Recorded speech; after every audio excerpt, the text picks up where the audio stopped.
협박미수 혐의에서 해악의 고지가 있었는지를 판단하는 문제는 생각보다 간단하지 않습니다. 단순히 어떤 말을 했는가를 넘어서 그 말이 상대방에게 어떤 의미로 전달되었고 객관적으로 공포심을 일으킬 만한 수준이었는지를 종합적으로 따져봐야 하기 때문입니다. 예를 들어 가만두지 않겠다는 말은 친구 사이의 농담일 수도 있지만 심각한 갈등 상황에서는 명백한 협박이 될 수 있죠.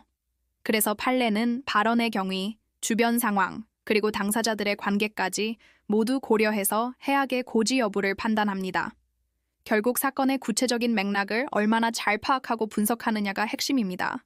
저희는 경찰 조사 단계에서부터 단순히 발언 내용만 보는 게 아니라 사건의 전후 사정과 두 사람의 관계, 그리고 그 말이 나오게 된 배경까지 철저하게 분석합니다.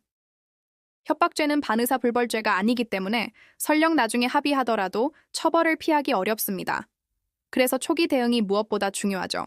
저희는 사건을 맡을 때 의뢰인이 어떤 상황에 처해 있고 어떤 결과가 최선인지를 먼저 고민합니다. 형식적인 착수금만 받고 소극적으로 대응하는 방식이 아니라 경찰 조사부터 재판까지 모든 과정을 하나의 흐름으로 보고 각 단계에서 필요한 최적의 전략을 세웁니다. 모든 사건은 내일 바로 진행한다는 마음으로 준비하고 변호사가 직접 의뢰인과 소통하며 모든 과정을 책임집니다. 상담 단계에서 나눈 이야기와 비용이 이후 선임 과정에서 불필요하게 중복되지 않도록 조정하는 것도 이런 책임감의 일부입니다. 특히 저희는 사건 결과에 따라 성공 보수를 받는 구조를 취하지 않습니다. 이는 변호사가 오로지 사건 자체에만 집중하고 의뢰인에게 가장 유리한 방향으로 독립적인 판단을 내리기 위한 원칙입니다. 결과에 대한 거래가 아니라 과정에 대한 책임 있는 조력을 제공하는 것이죠.